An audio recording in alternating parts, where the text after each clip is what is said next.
બનાસકાંઠા પોલીસે 100 કલાકનો હિસાબ આપ્યો। ગૃહ રાજ્યમંત્રી અને ડીજીપીના આદેશને પગલે પાવરમાં આવેલી બનાસકાંઠા પોલીસે અસામાજિક તત્વો સાથે તવાઈ હાથ ધરી છે। છેલ્લા 100 કલાકમાં પોલીસ દ્વારા અસામાજિક તત્વોના 295 વીજ અને નળ કનેક્શન કાપીને 58 દબાણોનો સફાયો કરાયો હોવાનું જિલ્લા પોલીસ વડાએ જણાવ્યું હતું।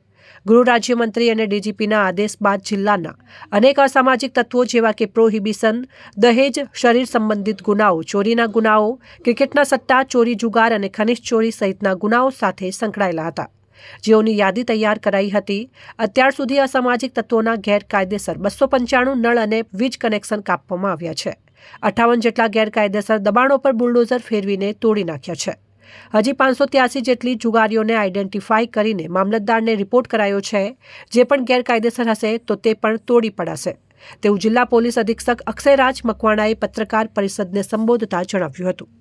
શ્રીના આદેશ બાદ અને ડીજીપી સરની સૂચના અને તેમના માર્ગદર્શન હેઠળ બનાસકાંઠા જિલ્લામાં પણ જેટલા પણ લુખા અને એવા તત્વો હતા જે લોકો વારંવાર શરીર સંબંધી ગુના, વારંવાર મિલકત સંબંધી ગુના, ચોરીના ગુના તથા સાથે સાથે એવા તમામ લોકો કે જે પ્રોહિબિશનની પ્રવૃત્તિની સાથે જોડાયેલા હોય, જે લોકો એનડીપીએસની પ્રવૃત્તિ સાથે જોડાયેલા હોય, જે લોકો વારંવાર જુગારની પ્રવૃત્તિની સાથે, ક્રિકેટ સટ્ટાની પ્રવૃત્તિ સાથે જોડાયેલા હોય, ખાણ ખનીજની ચોરીની પ્રવૃત્તિ સાથે જોડાયેલા હોય, આવા અઢળક લોકોની યાદી જે છે બનાસકાંઠા પોલીસ દ્વારા તૈયાર કરવામાં આવી હતી 100 કલાકની અંદર। અને આવા તમામ તત્વો કે જો એમની પાસે ગેરકાયદેસર નળ કનેક્શન, ગેરકાયદેસર ઇલેક્ટ્રિસિટી કનેક્શન કે એ લોકોએ ક્યાં દબાણ કરેલું હોય તો તેની ઉપર પણ કાર્યવાહી કરવામાં આવી રહી હતી।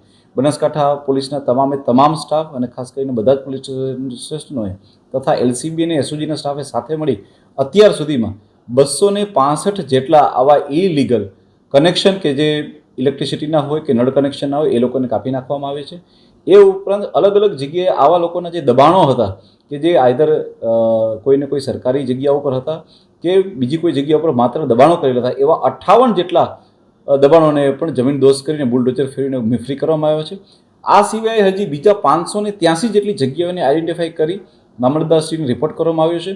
અને જો એમાંથી બી કોઈ પણ વ્યક્તિઓના આવા ઇલીગલ બાંધકામ કે બીજી કોઈ પ્રવૃત્તિ નજર આવશે તો તેને પણ તોડી પાડવામાં આવશે। સર, વિપક્ષ દ્વારા અનેક વખત બનાસકાંઠા પોલીસની કામગીરી પર સવાલો ઉઠતા હોય છે, એ બાબતે શું કોંગ્રેસ દ્વારા આક્ષેપ? જો હું આપણે કહીશ કે એ કેટલાક એ રાજકીય આક્ષેપો હોય, પરંતુ અમે એ બાબતમાં પડતા નથી। પોલીસ તરીકે અમારો હંમેશા ફોકસ હોય છે કે અમે લોકો કામ ઉપર ધ્યાન આપીએ। એ બધી વસ્તુથી પરવા કરી વગર હું માત્ર આપને આંકડાઓ આપવા માંગીશ કે બનાસકાંઠા પોલીસે છેલ્લા 2.5 થી પોણા 3 વર્ષ દરમિયાન પ્રોહિબિશનના 42,000 જેટલા કેસ કર્યા છે અને 105 કરોડથી વધારેનો મુદ્દામાલ જપ્ત કર્યો છે। નાસ્તા ફરતા આરોપીઓ, જેને કહેવાય કે રેકોર્ડ બ્રેક કામગીરી, એટલે કે 986 નાસ્તા ફરતા આવા પ્રોહિબિશનના બુટલેગરોને પકડીને જેલ હવાલે કરવામાં આવ્યા છે। એટલે મારા ખ્યાલથી પોલીસ જે છે એ કામ પર ફોકસ કરશે અને મારા આંકડાઓ ઇનફ છે કોઈ પણ વસ્તુનો જવાબ દેવા માટે। Thank you.